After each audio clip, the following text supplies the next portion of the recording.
एक फिल्म जो सिर्फ पर्दे पर चलने वाली कहानी नहीं थी बल्कि भूख, गरीबी और इंसानियत के संघर्ष की चीख थी। रोटी 1974 की वो फिल्म जिसने सिनेमा को सिर्फ मनोरंजन से उठाकर समाज की आईना बना दिया।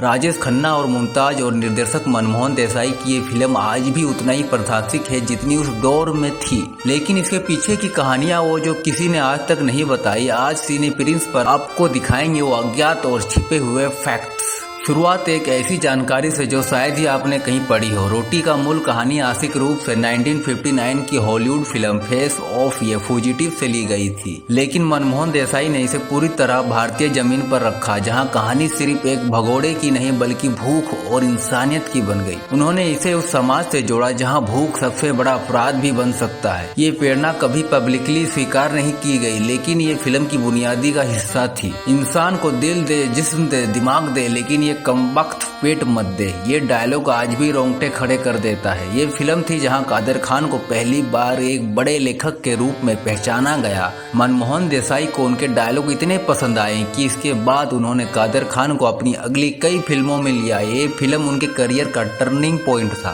क्या आपने कभी गौर किया है कि ये जो पब्लिक है, गाने में जितेंद्र भी है, ये बस कुछ सेकंड के लिए, लेकिन वो मौजूद हैं। उस दौर में जितेंद्र खुद बड़े स्टार थे, फिर भी उन्होंने सिर्फ इस गाने में मौजूद रहने के लिए हामी भरी, क्योंकि ये फिल्म सामाजिक बदलाव की एक बड़े संदेश की वाहक थी। और वैसे भी दोस्त था राजेश खन्ना की कॉलेज के टाइम की। ये मेरा पर्सनल है। रोटी के कई दृश्य इतने तीखे थे कि सेंसर बोर्ड ने आपत्ति जताई। गरीबी और भूख को जिस कड़वे सच के साथ दिखाया गया था वो उस दौर के हिसाब से बेहद बोल्ड था। मनमोहन देसाई को लंबी बातचीत के बाद कुछ सीन हल्के करने पड़े ताकि फिल्म को पास मिल सके। मनमोहन देसाई ने कभी एक इंटरव्यू में कहा था कि रोटी उनके दिल के सबसे करीब थी।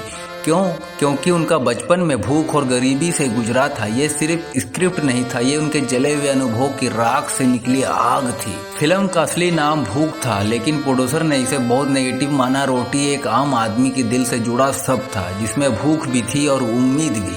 मुमताज ने बिजली के किरदार को सिर्फ निभाया नहीं, उन्होंने खुद अपने कपड़े चुने। कश्मीर की शूटिंग में लोकल ड्रेस पहनने का सुझाव भी उन्होंने ही दिया। उनकी सलाह ने किरदार को असली बना दिया। फिल्म के पहले पोस्टर में सिर्फ एक जलती हुई रोटी थी। सिनेमा घरों ने इसे लगाना मना कर दिया। उन्होंने ये बात बहुत डिप्रेसिंग लगा। बाद में राजेश खन्ना और मुमताज की तस्वीरें जोड़कर पोस्टर को दर्शकों के लायक बनाया गया। बहुत कम लोग जानते हैं कि कादर खान इस फिल्म में सिर्फ डायलॉग राइटर नहीं थे, उन्होंने एक छोटा सा किरदार भी निभाया, एक गुंडे का। उनका पहला ऑन स्क्रीन रोल जिसे शायद आपने नोट भी ना किया हो। मंगल यानी राजेश खन्ना की मौत असल स्क्रिप्ट का हिस्सा थी, लेकिन सुपरस्टार की छवि को देखते हुए निर्माताओं ने इसे बदलवाया और हमें मिला एक इमोशनल लेकिन उम्मीद भरा अंत। जिस सीन को आप कश्मीर समझते हैं वो असल में मुंबई की स्टूडियो में शूट हुए थे। मौसम के दिक्कतों की वजह से ये सेट बनाए गए इतने रियलिस्टिक की कोई फर्क ना समझ सका। मुमताज ने इस गाने के लिए एक हफ्ते तक रिहर्सल की थी। कुछ स्टेप खुद उन्होंने सुझाए भी थे, नाच मेरी जान पैसा मिलेगा। उनकी ये एनर्जी ने बिजली को असल में जिंदा बना दिया। रोटी एक कम बजट फिल्म थी, लेकिन क्योंकि मनमोहन देसाई अगली फिल्म अमर अकबर एंथोनी की तैयारी कर रहे थे, कई सीन एक ही टेक में शूट किए गए, फिर भी फिल्म ब्लॉकबस्टर निकली।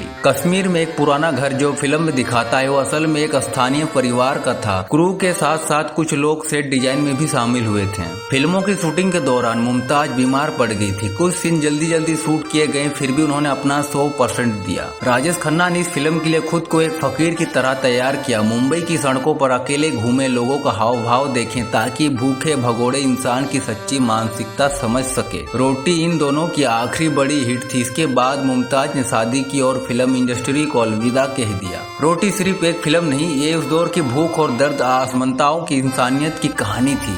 अगर आपको इस फिल्म के अनसुने तथ्य पसंद आए तो सिने प्रिंस को सब्सक्राइब करना मत भूलिए। नीचे कमेंट करिए कौन सा फैक्ट आपको सबसे ज्यादा चौंकाने वाला लगा, और ऐसे ही सिनेमा से जुड़े दिल से निकले कंटेंट के लिए जुड़े रहिए सिने प्रिंस के साथ। सिनेमा से जुड़े जज्बात सिर्फ सिने प्रिंस के साथ।